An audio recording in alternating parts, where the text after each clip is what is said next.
एक बार एक युवा तीरंदाज था जिसने हर तीरंदाजी प्रतियोगिता में भाग लिया, जीत हासिल की।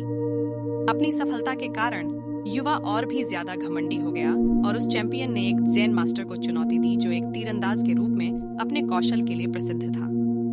उस युवक ने उल्लेखनीय तकनीकी दक्षता का प्रदर्शन किया जब उसने अपने पहले प्रयास में दूर स्थित सांड की आंख पर निशाना साधा और फिर अपने दूसरे शॉट में उस तीर को भेद दिया। वहां देखो, उसने बूढ़े ज़ेन मास्टर से कहा, देखो, क्या तुम उसकी बराबरी कर सकते हो? बिना किसी व्यवधान के ज़ेन मास्टर ने अपना धनुष नहीं खींचा, बल्कि युवा तीरंदाज को अपने पीछे पहाड़ पर चलने का इशारा किया, जहां वे न केवल कौशल बल्कि अपनी तीरंदाजी निपुणता का परीक्षण कर सकते थे। बूढ़े साथी के इरादों के बारे में उत्सुक होकर युवा चैंपियन ने पहाड़ तक उसका पीछा किया जब तक कि वे एक गहरी खाई तक नहीं पहुंच गए, जिस पर एक कमजोर और अस्थिर लकड़ी ने पुल की भूमिका निभाई थी।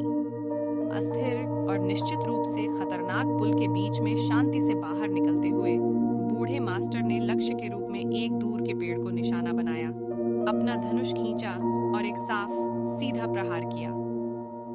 अब आपकी बारी है, उसने शालीनतापूर्वक सुरक्षित जमीन पर वापस कदम रखते हुए कहा। प्रतीत होता है कि असीम, गहरी और मौत का इशारा करती हुई खाई में आतंक के साथ घूरते हुए वह युवक खुद को लकड़ी के टूटे हुए पुल पर खुद को बाहर निकलने के लिए मजबूर नहीं कर सका। लक्ष्य पर गोली चला ही नहीं सका। तुम्हारे पास धनुष के साथ बहुत कौशल है, ज़ेन मास्टर ने अपने चुनौतीकर्ता की परेशानी को महसूस करते हुए कहा, लेकिन तुम्हारे पास दिमाग के साथ बहुत कम कौशल है जो शॉट को ढीला कर देता है। जब आप इसमें सुधार कर लें तो कृपया मुझे खोजें और मैं आपकी चुनौती को स्वीकार करूंगा। कुछ विशेष कार्यों में कुशल होने का मतलब यह नहीं है कि आप सभी रहस्यों और ज्ञान को जानते हैं। हालांकि यदि आप अपने मन को नियंत्रित कर सकते हैं तो आप अपने लक्ष्यों को प्राप्त करने और एक पूर्ण जीवन जीने के लिए बेहतर ढंग से सुसज्जित होंगे।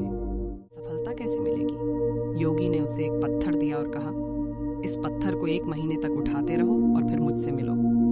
युवा व्यापारी ने 1 महीने तक पत्थर उठाया, लेकिन वह बहुत ही थक गया था। जब वह योगी के पास गया तो योगी ने कहा, तुमने देखा, तुम में सामर्थ्य है, बस उसे जागृत करना होगा।